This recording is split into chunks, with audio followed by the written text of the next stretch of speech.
आज हम कक्षा 8वीं से वर्ग एवं वर्गमूल पढ़ेंगे। कक्षा 8वीं गणित वर्ग एवं वर्गमूल। सबसे पहले हम समझेंगे कि वर्ग संख्याएं क्या है। वर्ग संख्याएं स्क्वायर नंबर। हम इस स्क्वायर नंबर को एक डायग्राम से समझेंगे।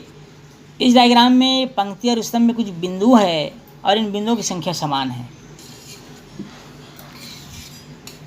इस डायग्राम को भली भांति अवलोकन करिए और देखिए, पंक्तियों में और स्तंभों में बिंदुओं की संख्या समान है। पंक्तियों में 5 बिंदी है और स्तंभों में भी 5-5 बिंदियां हैं। अंतिम स्तंभ की सभी पंक्तियां, अंतिम स्तंभ की सभी पंक्तियां जो एक संख्या को उसी से गुणा करके प्राप्त की गई है। जैसे 5 पंक्ति में बिंदी है, 5 स्तंभों में बिंदी है और कुल मिलाकर के 25, 5 पंक्तियों में और 5 स्तंभों में। इस तरह से हम देखते हैं कुल मिलाकर के बिंदुओं की संख्या हुई 25, जो एक वर्ग संख्या है। इस तरह से हम वर्ग संख्या को समझ सकते हैं।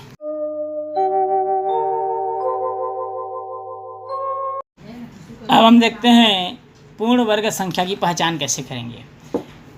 आप पाएंगे कि 9 बिंदुओं को 3-3 बिंदुओं की 3 पंक्तियों में जमा सकते हैं। जैसे ये इस तरह से हमारे पास 9 बिंदु है और इन 9 बिंदुओं को हम 3-3 की पंक्तियों में जमा सकते हैं। 16 बिंदी है तो उसे हम 4-4 की पंक्तियों में इस तरह से व्यवस्थित कर सकते हैं, जमा सकते हैं। किंतु 10, 11 या 12 बिंदु होने पर, अगर 10 बिंदु होता, 11 बिंदु होता या 12 बिंदु होता तो इन्हें हम इस तरह से व्यवस्थित नहीं कर सकते। इन्हें हम समान संख्याओं में, पंक्तियों में भी समान हो और स्तंभों में भी समान हो, व्यवस्थित नहीं कर सकते हैं। आप चाहें तो ऐसा करके देख सकते हैं। पूर्ण वर्ग संख्या पहचानने के लिए एक अच्छा तरीका है अभाज्य गुणनखंड। अब अभाज्य गुणनखंड, जैसे मान लीजिए एक संख्या है हमारे पास 16। अब हमको पता करना है कि पूर्ण वर्ग संख्या है या नहीं, तो इसके लिए सबसे अच्छा विधि है अभाज्य गुणनखंड। हम क्या करेंगे, अभाज्य गुणनखंड से पूर्ण वर्ग संख्या की पहचान करेंगे।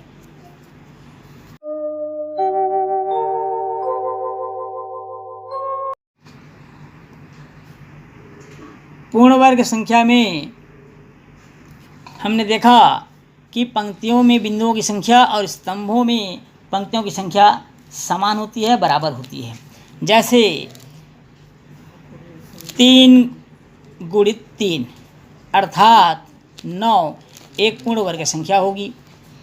पंक्ति में भी 3 बिंदी, स्तंभों में भी 3 बिंदी, कुल मिलाकर 9 बिंदी। 6 गुणित 6 बराबर 36 पूर्ण वर्ग संख्या होगी। 5 गुणित 5 बराबर 25, यह भी एक पूर्ण वर्ग संख्या होगी। कहने का मतलब ये हुआ कि जिस संख्या में भी इस तरह के गुणनखंडों के जोड़े पूरे बन जाएं, वही पूर्ण वर्ग संख्या होगी। जैसे 3 का जोड़ा बन गया, 6 का जोड़ा बन गया और 5 का जोड़ा बन गया, तो इसे हम पूर्ण वर्ग संख्या कह सकते हैं। अब अभाज्य गुणनखंड से हम इसे कैसे पहचानेंगे, इसका हम अभाज्य गुणनखंड करेंगे। जैसे कि 16, अब देखेंगे ये पूर्ण वर्ग है या नहीं। 16 का जब हम अभाज्य गुणनखंड करते हैं तो 2 अट्ठे 16, 2 चौक 8, 2 दूनी 4 और 2 एकम 2। इस तरह से हम देखेंगे कि 16 का अभाज्य गुणनखंड 2 गुणित 2 गुणित 2 गुणित 2 अर्थात 2 4 बार आया। इसमें हम 2-2 का समूह बना लेते हैं। पहले समूह से एक संख्या लेंगे, दूसरे समूह से भी एक संख्या लेंगे और उनका आपस में गुणा कर देंगे 4। अर्थात यदि हम 4 का 4 से गुणा करें तो हमको 16 प्राप्त होगा। अतः हम कह सकते हैं कि 16 एक पूर्ण वर्ग संख्या है। तो इस तरह से हम पूर्ण वर्ग संख्या की पहचान कर सकते हैं।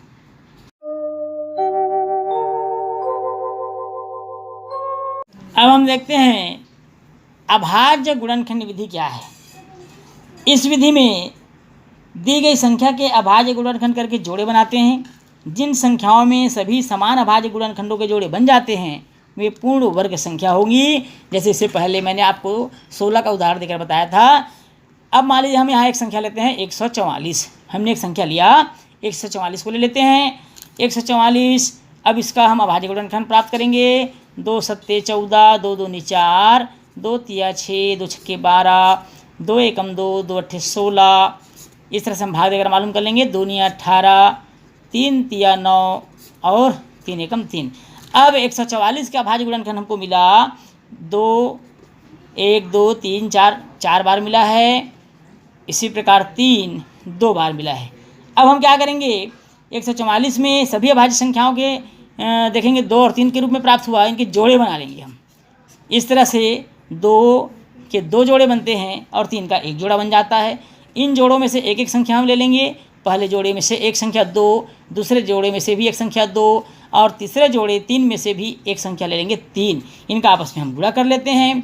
2 दूनी 4 तिया 12, 2 दूनी 4 तिया 12। अब देखेंगे यहाँ पर 2 के 2 जोड़े बनते हैं और 3 के भी जोड़े बन जाते हैं। यहाँ पर कोई भी संख्या अकेला नहीं है। अतः हम कह सकते हैं 144 एक पूर्ण वर्ग संख्या है, जो हम अभाज्य गुणनखंड विधि से पता करके देख लिए।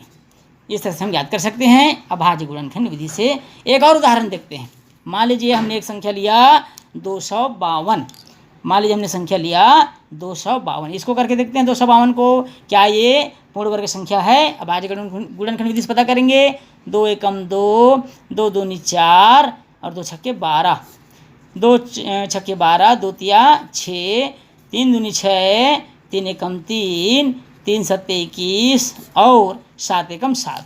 अब 252 के अभाज्य गुणनखंड कौन कौन सी संख्या प्राप्त हुई हमको।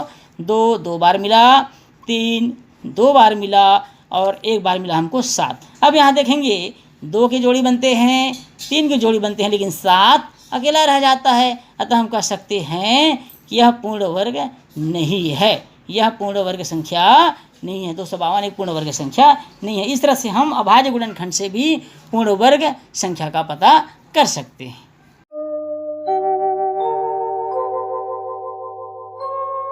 अब हम पूर्ण वर्ग संख्याओं के कुछ गुणों पर चर्चा करते हैं।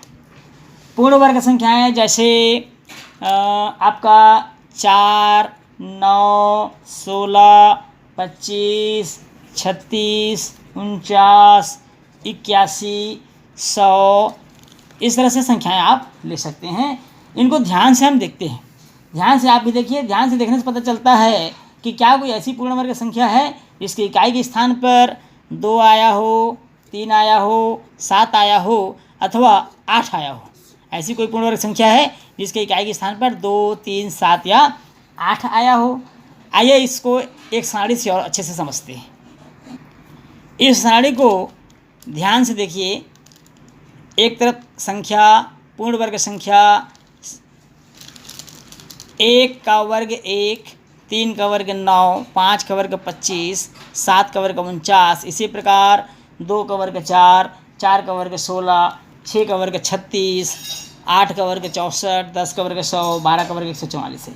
इस सारणी को ध्यान से देखने से हमको पता चलता है कि सम संख्या का वर्ग 2, 4, 6, 8, 10, 12 सम संख्या का वर्ग एक सम संख्या होती है, जबकि विषम संख्या का वर्ग भी एक विषम संख्या होती है।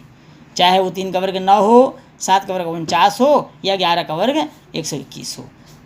इस सारणी से हमको पता चलता है कि सम संख्या का वर्ग हमेशा सम होता है और विषम संख्या का वर्ग हमेशा विषम होता है।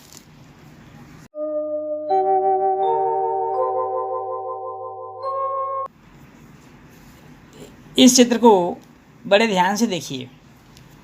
इस चित्र में कुछ बिंदु पंक्तियों में और स्तंभों में बने हुए हैं और इस तरह से लाल घेरे में घिरा हुआ है। आप देखेंगे एक किनारे से आरंभ करके विभिन्न वर्गों की रचना की गई है। इन वर्गों के हिस्से अपने आप नए वर्गों में शामिल होते गए हैं।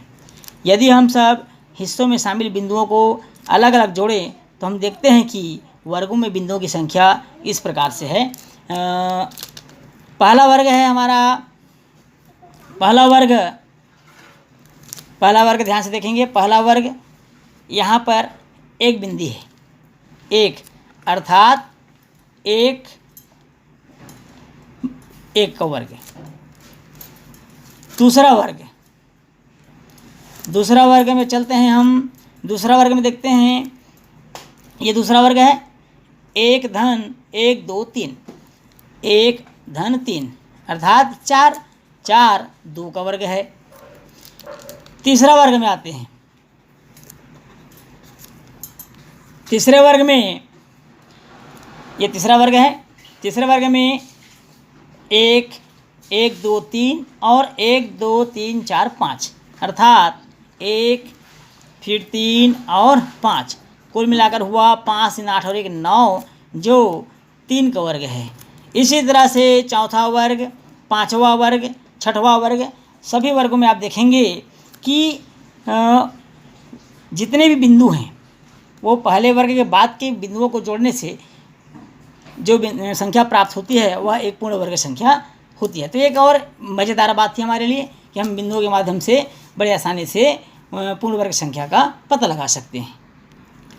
इस प्रकार हम देखते हैं कि किसी भी प्राकृत संख्या n का वर्ग प्रारंभिक n विषम संख्याओं के योगफल के बराबर होता है। किसी भी प्राकृत संख्या का वर्ग n विषम संख्याओं की, ये विषम संख्याएं हैं, 1 फिर 3 फिर 5 फिर 7 फिर 9, इस तरह से विषम संख्याओं के योगफल के बराबर होता है।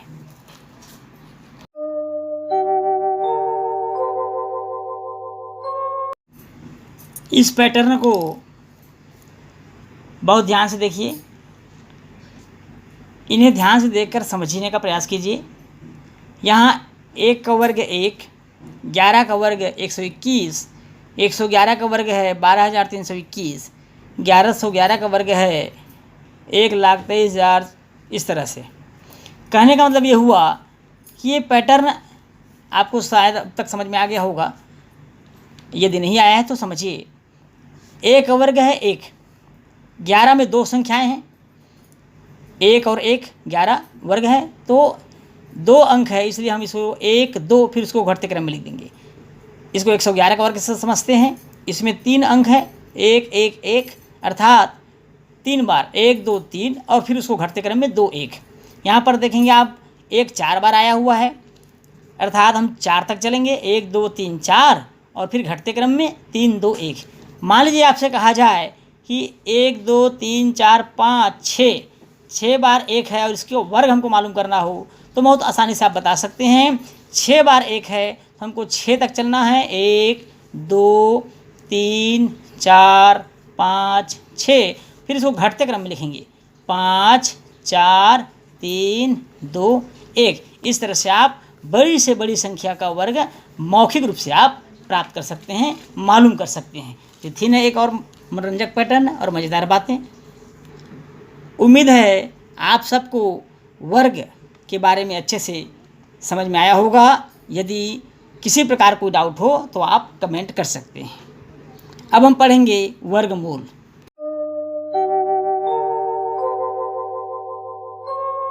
अब हम चलते हैं वर्गमूल की ओर। वर्गमूल को समझने के लिए हम पहले एक सारणी का अवलोकन करते हैं। इस सारणी में संख्या, उस संख्या का अभाज्य गुणनखंड और ये किस संख्या का वर्ग है, ये हमने इनको 3 कालमों में विभाजित किया है।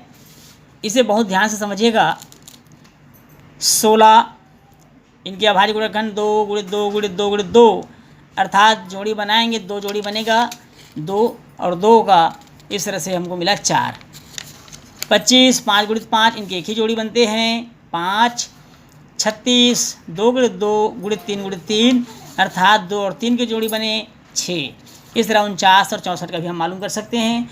इस सारणी में हमने क्या देखा? इस सारणी में हमने देखा कि 4 का वर्ग 16, 5 का वर्ग 25, 6 का वर्ग 36, इस तरह से 49 7 का वर्ग है और 64 8 का वर्ग होगा। हम कह सकते हैं कि 36 का वर्गमूल 6 है, 25 का वर्गमूल 5 होगा, ऐसा हम कह सकते हैं। इसे हम इस तरह से लिख सकते हैं, जैसे 16 का वर्गमूल, 16 का वर्गमूल 16 करणी 16 बराबर 4। ये जो चिन्ह है इसे हम करणी कहते हैं और वर्गमूल को करणी के चिन्ह से दर्शाया जाता है। इसी तरह अगर हमको 25 का वर्गमूल लिखना हो तो हम लिखेंगे करणी 25 बराबर 5।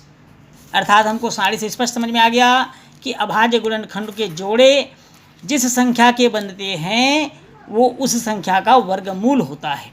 जैसे 16 2 × 2 × 4 बार आया, 2 जोड़ी बने अर्थात 4 हमको प्राप्त हुआ, तो हम कह सकते हैं कि 16 का वर्गमूल 4 होगा और 4 का वर्ग 16 होगा। इस तरह से हम वर्गमूल को मालूम कर सकते हैं, समझ सकते हैं।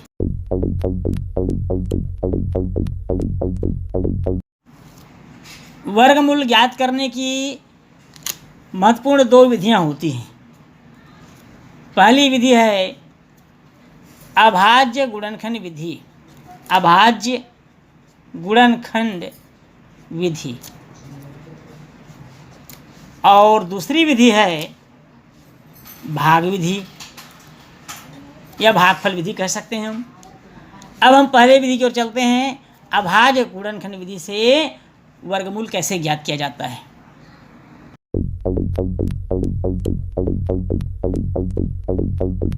अभाज्य गुणनखंड विधि द्वारा वर्गमूल ज्ञात करने के लिए सर्वप्रथम दी गई संख्या के अभाज्य गुणनखंड ज्ञात कर लेते हैं, कोई भी संख्या जो हमको मालूम हो। इसके पश्चात समान अभाज्य गुणनखंडों के जोड़े बनाते हैं, जैसे इसे पूर्व आपको बताया गया, तथा प्रत्येक जोड़े से एक संख्या लेकर उसका गुणा कर लेते हैं। जैसे मान लीजिए हमको 441 का वर्गमूल मालूम करना हो, तब हम क्या करेंगे, 441 का अभाज्य गुणनखंड मालूम कर लेंगे। 441 3 से विभाजित होगा, 3 एकम 3, 3 चौक 12, 3 सत्ते 21, 3 चौक 12, 3 या 27, 7 सत्ते 49 और 7 एकम 7। इनके अभाज्य गुणनखंड हमको मिले। 441 का अभाज्य गुणनखंड हमको मिला 3, 3, 7 और 7। अब हम देखते हैं यहाँ पर 3 का भी जोड़ा बना, 7 का भी जोड़ा बन गया। इस जोड़े में से एक एक संख्याएं लेंगे। पहले 3 के जोड़े में से एक संख्या लेंगे 3 और 7 के जोड़े में से एक संख्या लेंगे 7। उनका आपस में गुणा कर देंगे, हमको मिलेगा 21। अर्थात 441 का वर्गमूल होगा 21। हम इसे इस तरह से करणी में लिख सकते हैं, 441 का वर्गमूल होगा 21। इसे हम बोलेंगे अभाज्य गुणनखंड। इसे और एक उदाहरण से समझते हैं। जैसे एक और उदाहरण हमने लिया 1296। 1296 का वर्गमूल निकालने के लिए हम इसका अभाज्य गुणनखंड करेंगे। जैसे इसके पहले हमने किया था 441 का 1296, 2 से विभाजित करेंगे, 2 छक्के 12, 2 चौक 8, 2 अट्ठे 16, 2 तिया 6, 2 दूनी 4, 2 चौक 8, 2 एकम 2, 2 छक्के 12, 2 दूनी 4, 2 अट्ठे 16, 2 एकम 2, 3 से विभाजित होगा 81, विषम संख्या है। 3 दूनी 6, 3 सत्ते 21, 3 या 27, 3 तिया 9 और 3 एकम 3। अब यहाँ पर देखेंगे 1296 का अभाज्य गुणनखंड हमको मिला है 2, 1, 2, 3, 4 बार 2 मिला है और 4 बार 3 मिला है। 1, 2, 3, 4, इस तरह हमने 2 को लिखा, 3 को भी लिखेंगे 1, 2, 3 और 1 4। अब यहाँ जोड़े बनाएंगे, 2 का भी जोड़ा बन गया, 2 जोड़ा बना, 3 का भी 2 जोड़ा बना।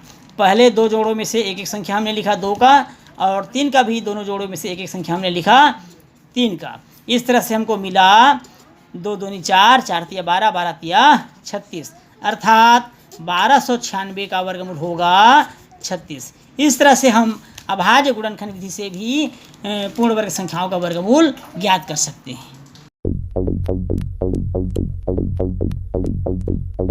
अब हम दूसरी विधि की ओर चलते हैं। दूसरी विधि है भाग विधि से हम वर्गमूल कैसे ज्ञात करेंगे। अभी तक हमने पूर्ण वर्ग संख्याओं का वर्गमूल निकालना सीखा है, और गणित में ऐसे भी मज़ेदार विधि है जिससे हम पूर्ण वर्ग संख्याओं के अलावा उन संख्याओं के वर्गमूल भी मालूम कर सकते हैं जो पूर्ण वर्ग नहीं है। इसे भाग विधि के नाम से जाना जाता है। अब जैसे 625 उदाहरण लेते हैं। पहला 625, हम इसे कैसे वर्गमूल इसका हम ज्ञात करेंगे भाग विधि से। भाग से वर्गमूल ज्ञात करने के लिए सबसे पहला काम यह है कि संख्या 625 जो है उसको इकाई की ओर से आरंभ करते हुए जोड़े बना लें। अब 625 का जब हम जोड़े बनाएंगे इकाई की ओर से तो 25 का एक जोड़ा बनेगा, 6 अकेले हो जाएगा। अब हमको ऐसी संख्या लेना है, बड़ा से बड़ा भाजक ढूंढना है जिसका वर्ग इस 6 से बड़ा ना हो। जैसे हम मान लीजिए लेते हैं 3, तो 3 9 हो जाता है, 2 लेते हैं तो 2 दूनी 4 हो जाता है। अब देखेंगे 6 से बड़ा अर्थात 2, 2 गुणित 2, तो हम लेंगे 2 गुणित 2, 2 दूनी 4। अब हम इस 4 को 6 से माइनस करेंगे, हमको मिलेगा 2, और जो बाकी की दो संख्याएं हैं 25 उसको जोड़े के रूप में, बाकी की संख्याओं को हमको हमेशा जोड़े के रूप में उतारना है, और वही दो जो हम लिए थे भागफल में उसे भाज्य के साथ जोड़ देंगे, 2 और 2 हमको मिलेगा 4। अब इस तरह से अब हमारा संख्या हो गया 225 जो बचा हुआ है। अब हमें भाजक में 4 के आगे, भागफल में 2 के आगे एक ऐसी संख्या रखनी है जिससे उस संख्या और नए भाजक का गुणनखंड 225 से अधिक ना हो। मान लीजिए यहाँ 4 लिखा हुआ है, हमने मान लीजिए 2 लिया तो हमको मिलेगा 2 दूनी 4, 2 चौक 8, 84 मिला, अर्थात 225 से काफ़ी कम है। हम लेते हैं मान लीजिए 3, 3 तिया 9, 3 चौक 12, यह भी 225 से कम है। अब हम लेते हैं मान लीजिए 5, 5 पंचे 25, 5 चौक 20, 2 22, ये देखिए 225 के बराबर आया, तो हम यहाँ पर लेंगे 5। अब हम इस 5 को यहाँ भी लिखेंगे, यहाँ भी लिखेंगे और उनका आपस में गुणा कर देंगे, हमको मिलेगा 225, और घटाने से शेषफल 0 आया, अर्थात अब इधर हमको जोड़ने की आवश्यकता नहीं है। हमको 625 का वर्गमूल प्राप्त हुआ भाग विधि से 25। इस तरह से हम भाग विधि से वर्गमूल ज्ञात कर सकते हैं। ये तो था पूर्ण वर्ग संख्या, लेकिन जो पूर्ण वर्ग संख्या ना हो उसका भी हम भाग विधि से वर्गमूल ज्ञात कर सकते हैं। चलिए एक उदाहरण से समझते हैं। 2 एक पूर्ण वर्ग संख्या नहीं है, 2 एक पूर्ण वर्ग संख्या नहीं है। अब इस 2 का हमको वर्गमूल ज्ञात करना है, तो कैसे ज्ञात करेंगे? नियम उसी प्रकार। अब हम क्या करेंगे, 2 को इस तरह से लिख लेंगे, फिर दशमलव लगा लेंगे, दशमलव के बाद हम जोड़े में 0 बढ़ा लेंगे, जितने स्थान तक आप लेना चाहते हैं। 1 स्थान तक लेंगे तो दशमलव के बाद 2 शून्य, 2 स्थान तक लेंगे तो दशमलव के बाद 4 शून्य, 3 स्थान तक लेते हैं तो दशमलव के बाद 6 शून्य, इस तरह से आप बढ़ा लेंगे। अब इकाई की ओर से जोड़ी बनाते हैं। आप सबको मालूम है दशमलव के बाद हमेशा याद रखिए दशमलव वाली संख्या तो दशमलव के पास से जोड़ी बनाते हैं, दशमलव के पास से दाईं ओर और दशमलव के पास से बाईं ओर, इस तरह से हम जोड़ी बना लेते हैं। लेकिन चूंकि यहाँ पर संख्या 2 ही था तो हम क्या करेंगे, दशमलव से पहले 2 1 एकम 1, क्योंकि अगर हम 2 लेंगे 2 दूनी 4 ज़्यादा हो जाएगा, जैसे इससे पहले के सवाल हमने देखा था। अब 2 से 1 घटाएंगे तो हमको मिलेगा 1, जो हम भागफल प्राप्त किए थे 1 उसको भाज्य के साथ जोड़ देंगे, 1 और 1 हमको मिलेगा 2। हमेशा आपको बताया गया था कि संख्याओं को, अब दशमलव बाद की संख्या तो दशमलव ले लेंगे और बाद की संख्या को जोड़े में लेते हैं। इस तरह से हमने 0 का एक जोड़ा नीचे उतार लिया।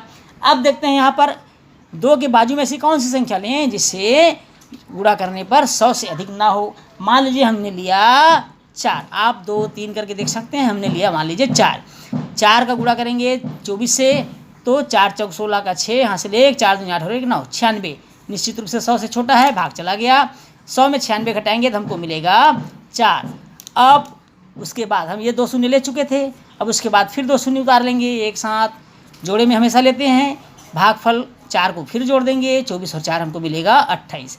इस तरह से यहाँ पर हो गया 400 और यहाँ हो गया 28। अब इसके बाजू में हम ऐसी कौन सी संख्या लें कि 400 से ज़्यादा ना हो। अगर हम यहाँ पर लेते हैं 2 तो निश्चित रूप से 400 ज़्यादा हो जाएगा, तो हम लेंगे 1।